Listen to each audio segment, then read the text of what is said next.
सभी को नमस्कार। मोहनलाल शर्मा पांडे जी की रचना पद्मिनी नाम के उपन्यास को हम लोग पढ़ रहे हैं, जिसमें हम लोग को प्रथम प्रकाश का प्रथम विकास हमें पढ़ना है। हम लोगों ने अभी तक देखा कि वर यात्रा का वर्णन चल रहा है और मध्याह्न में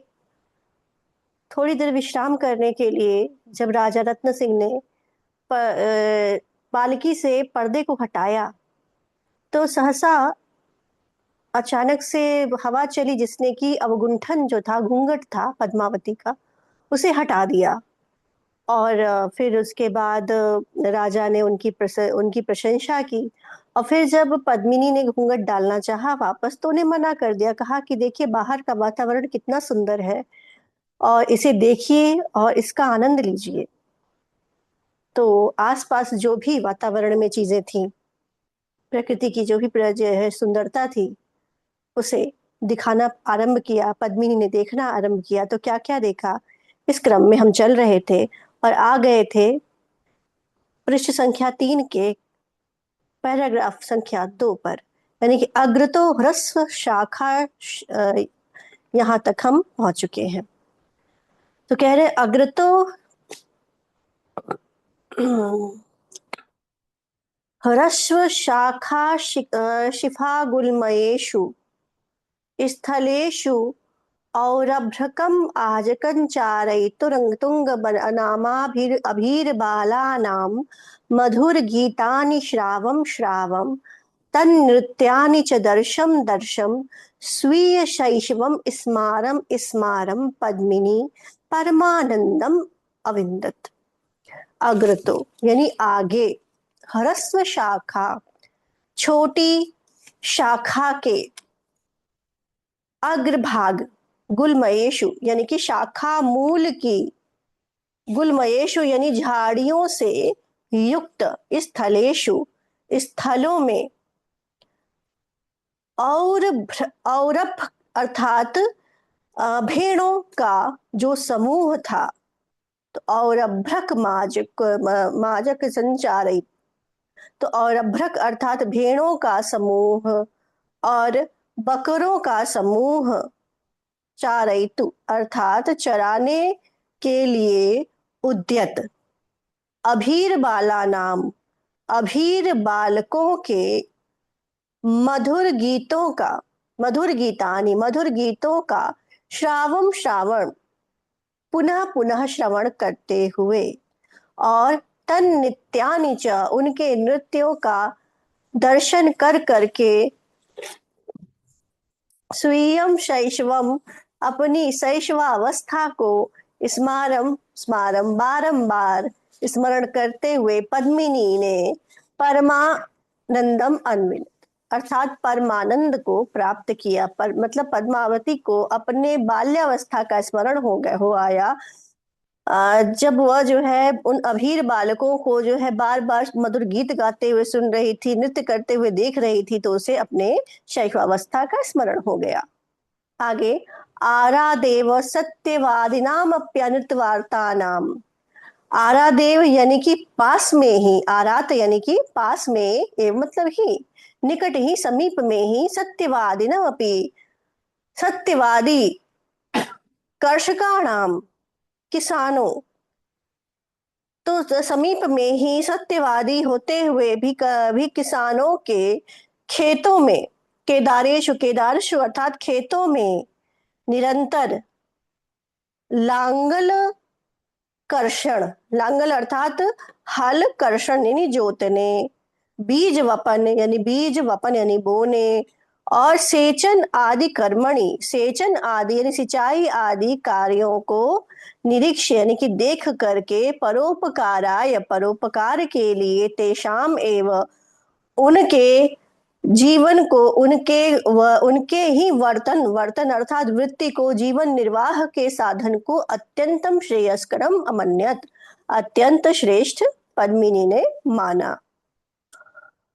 आगे, दूरत एव वारणानां बृहणं हयानां हृषणं वाद्यकानां वादनं चाकर्ण्य ग्रामेभ्यो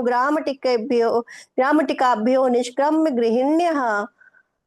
स्वीयम् आवश्यकमपि कार्यजातम् अपास्य दम्पत्यदृक्षया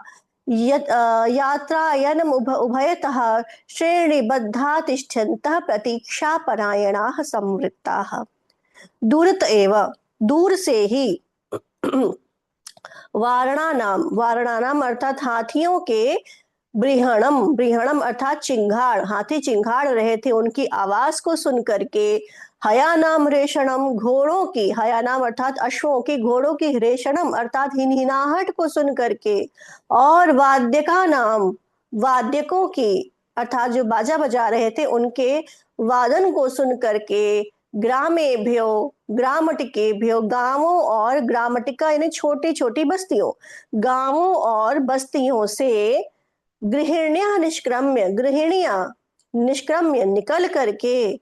स्वीयम आवश्यकम अपि, स्वीयम अर्थात अपने आवश्यक होते हुए भी कार्य जातम, कार्य जातम अर्थात कार्य समूह यानी कार्यों को अपास्य छोड़ करके उनको, उन दंपत्ति को यानी राजा रतन सिंह और उनकी पत्नी पद्मिनी को दिदृक्षया देखने की इच्छा से, देखने की अभिलाषा से यात्रायनम उभयतः, यात्रायनम अर्थात यात्रा के मार्ग में दोनों ओर, उभयतः अर्थात दोनों ओर श्रेणीबद्धास्तिष्ठन्त्या, श्रेणीबद्ध यानी पंक्तिबद्ध होकर के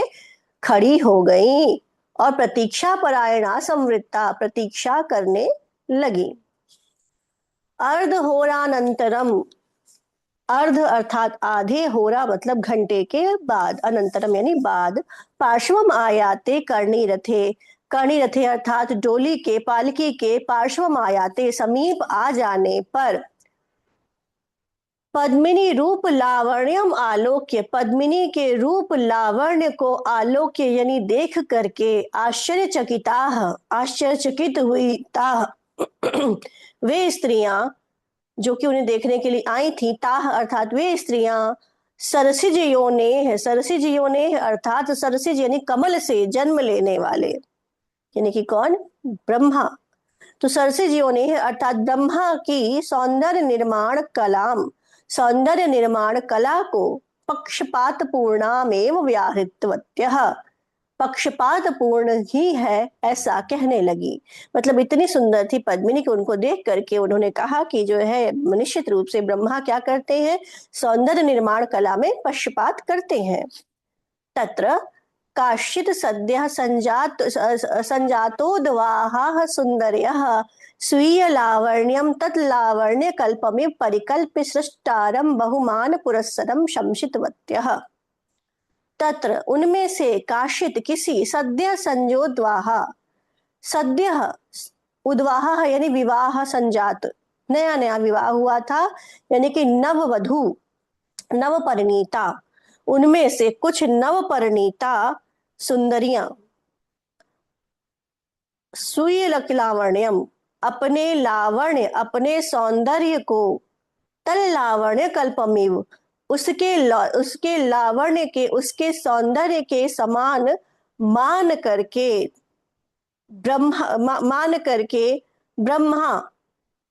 सृष्टारम यानी ब्रह्मा जो सृष्टि के निर्माता हैं उनको बहुमानम बहुत सम्मान के साथ उनकी क्या करने लगी, संशितवत्यः प्रशंसा करने लगी। और वरम विलोक्य, वर कौन है, वर रतन सिंह, तो वरम विलोक्य वर को देख करके काचित बाला, कोई बाला, कोई युवती मनस्य प्रार्थितवती मन में प्रार्थना करने लगी, मन ही मन प्रार्थना करने लगी कि हे भगवान ममापि प्राण वल्लभः स्यान महीपति सदृश एव कश्चित कमनीयो युवकः, हे भगवान ममापि प्राण वल्लभः मेरा प्राण वल्लभ भी, मेरा प्राण प्रिय भी, स्यान हो महीपति सदृश एव महाराज के जैसा ही, कश्चित कमनीय युवक कोई सुंदर युवक जो कि महाराज के जैसा हो, वैसा ही वही क्या हो, मेरा प्राण वल्लभ हो, मेरा पति हो। और काम केलि कला कौतुकाः काश्चन कामिन्याः करणाकरणे किं किं कथितवत्यः परस्परम इति तु वैविध्यते रहस्यमेव। और काम की के लिए अर्थात क्रीडा, कला कौतुका, काम क्रीडा की कला के प्रति कौतुका, कौतूहल से भरी हुई काश्चन कामिन्या, कुछ कामिनियों ने, कुछ स्त्रियों ने करना करनी, कानाफूसी करते हुए, करना करनी अर्थात कानों कानों में, यानी कि कानाफूसी करते हुए किम किम कथितवत्या, क्या क्या कहा, परस्परम इति आपस में, किम किम कथितवत्या क्या क्या कहा, तो यह तो रहस्य में विविद्यते, रहस्य में ही रह गया। और विविध कल्पना क्रांता भी कांता भी पद्मिनी धृत वेशभूषा कृष्ट चित्ता भी सौभाग्यवती भी ताभ्याम प्रत्याह शुभाशीर्वादा। और इस प्रकार से विविध कल्पनाओं से आक्रांत भी अर्थात घिरी हुई का भी कांता भी, कुछ सौभाग्यवती स्त्रियों के द्वारा पद्मिनी धृत, पद्मिनी के द्वारा धृत मतलब धारण किए गए वेशभूषा से आकृष्ट चित्ता भी, आकृष्ट चित्त वाली सौभाग्यवती स्त्रियों के द्वारा क्या प्रदान किया गया, शुभाशीर्वादा प्रत्याह, शुभ आशीर्वाद शुभाशीष प्रदान किया गया। आगे कह रहे हैं पुरतो अवर्धत वर यात्रा, वर यात्रा यानी बारात आगे की ओर बढ़ी, रमणीय दृश्य दर्शनानंतरम अपि, रमणीय यानी सुंदर दृश्य को दर्शन यानी देखने के पश्चात भी पौनः पुण्येन बारंबार, मतलब बड़े सुंदर सुंदर रास्ते में दृश्य दिखाई दे रहे थे, उनको देखने के पश्चात भी पौनः पुण्येन बारंबार विलोकन, उसे देखने की लालसा से परिपूर्ण मानसा, भरे हुए मन वाले, कथम अपि किसी प्रकार से, किमपि रहस्यमय वार्तालापम विधाना, कुछ रहस्यमय वार्तालाप को करती हुई, और मधुर गीतानि गायंता, मधुर गीत गाती हुई सुंदरियां, सुंदरियां परम आवश्यक कार्य संपादनार्थम, अपने आवश्यक कार्यों को संपन्न करने के लिए जिन्हें छोड़ करके वो चली आई थी वर यात्रा देखने के लिए, उन परम आवश्यक कार्यों को संपादन करने के लिए, निष्पन्न करने के लिए, स्वीयम स्वीयम सदनम, स्वीयम स्वीयम यानी कि अपने अपने, सदनम यानी घर, महता हर्षेण महान हर्ष से भर करके, द्रुततर गत्या यानी कि द्रुतगामी गति से, तीव्र गति से, समागता मतलब लौट गई। आज के लिए इतना ही रखते हैं, शेष के लिए अगले व्याख्यान में मिलते हैं। तब तक के लिए पढ़ते रहिए, अध्ययन करते रहिए, और कोई जिज्ञासा हो तो निश्चित रूप से पूछते रहिएगा कमेंट बॉक्स में। तब तक के लिए नमो नमः, पुनर्मिलामः। और सब्सक्राइब करना मत भूलिएगा, जिससे कि आपको आने वाली वीडियो के बारे में पता चलता रहे, क्योंकि बहुत सारे मुझसे मेरे पहले व्याख्यान वाले वीडियो में कहते हैं कि मैडम पद्मिनी का अगला लेक्चर डालिए, तो मैं डालती जा रही हूँ, आपको नहीं मिल पा रहा है समय पर, तो इसके लिए सब्सक्राइब किए रहेंगे तो नोटिफिकेशन बेल आपके पास रहेगा, तो अपने आप नोटिफिकेशन आ जाएगा आपको, तो आपको पता चलता रहेगा कि पद्मिनी का कौन सा लेक्चर कब पड़ गया है। तो पढ़ते रहिए, तब तक अध्ययन करते रहिए, तब तक के नमो नमः, पुनर्मिलामः।